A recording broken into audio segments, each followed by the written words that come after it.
Deus não precisa da gente e mesmo assim Ele chama a gente. Paz do Senhor, irmãos. Meu nome é Isaac Santos, eu sou pastor na Assembleia de Deus Ministério Rei Jesus. E toda manhã trazemos aqui uma reflexão bíblica para a edificação espiritual de todos nós. Subscreva o canal e ative o sininho para que não perca nenhuma de nossas atualizações. Hoje vamos meditar em um salmo que nos revela a posição de Deus mediante a rejeição dos homens. O nosso texto se encontra em Salmos, capítulo 2, versículos 4 e 6. Ri-se aquele que habita nos céus, o Senhor zomba deles. Na sua ira, a seu tempo, lhes há de falar, e no seu furor os confundirá. Eu, porém, constituí o meu rei sobre o meu santo monte, Sião. O Salmo de número 2 começa falando dos reis, dos governadores, dos povos e das nações que se rebelam contra Deus e suas leis e conspiram contra o domínio do Senhor. Esses são aqueles que rejeitam o reinado do Senhor e insistem em viver a vida como seus próprios deuses, zombando da autoridade que Deus supostamente tem sobre a criação.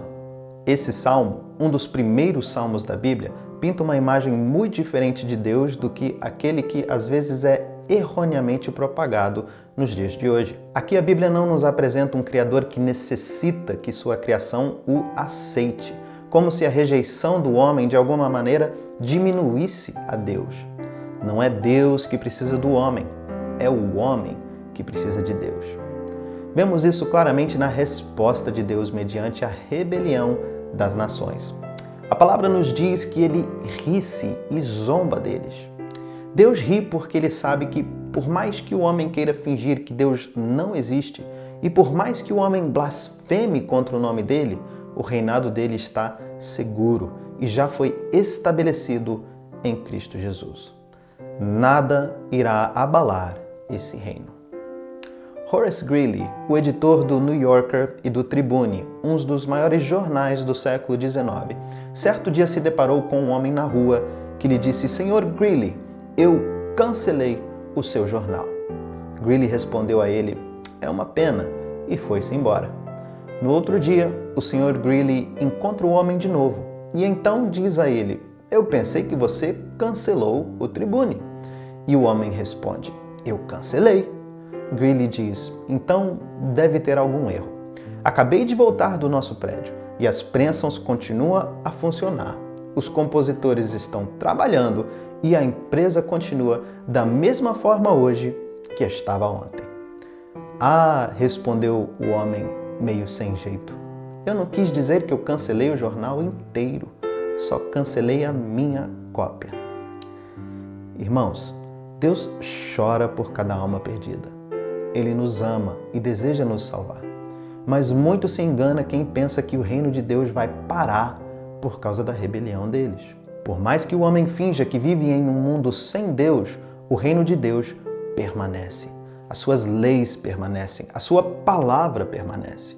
Deus vai continuar sendo Deus hoje, assim como ele foi ontem, independente da rebelião do homem. Deus não é diminuído quando o homem rejeita ele, e nem o seu reinado é de alguma forma abalado. Mediante a rejeição a Deus, o único a perder é o homem. O homem se rebela contra Deus porque quer ser livre, mal sabendo ele que a verdadeira liberdade só existe no Senhor.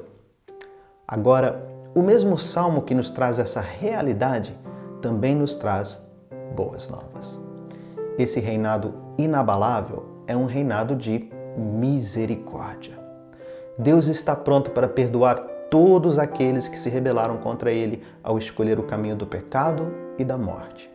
Todos aqueles que um dia o negaram recebem diariamente o convite que encontramos no versículo 12: "Beijai o Filho e não pereçais."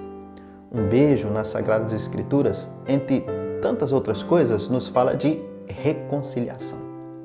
Gênesis 33 nos diz que quando Jacó e Esaú se reúnem, Esaú o beija, simbolizando ali a reconciliação entre os irmãos. Assim também somos convidados a beijar a Jesus Cristo e nos reconciliarmos com o Pai. É um convite a submeter-se a esse Rei e o reinado que Ele estabeleceu, com a promessa que, se assim fizermos, Ele nos fará, dentro desse reino, príncipes e princesas. Não porque Ele precisa, não porque Ele necessita, porque Ele é bom e rico em misericórdia. Vamos orar.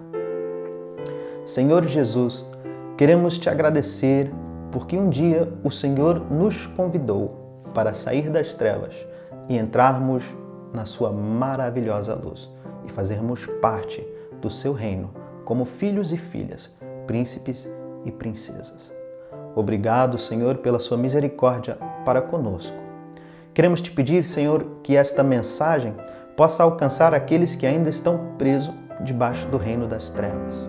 Que possam, ó Deus, ouvir o Seu convite e se alegrarem em saber que em Ti há perdão, misericórdia e salvação para todos aqueles que buscarem e se submeterem a Jesus Cristo. É no nome de Jesus Cristo que nós oramos e mais uma vez Te agradecemos. Amém. Esse tem sido mais um devocional diário.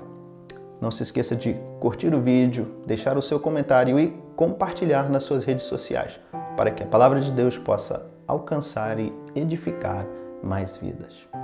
Deus abençoe, irmãos. Até a próxima.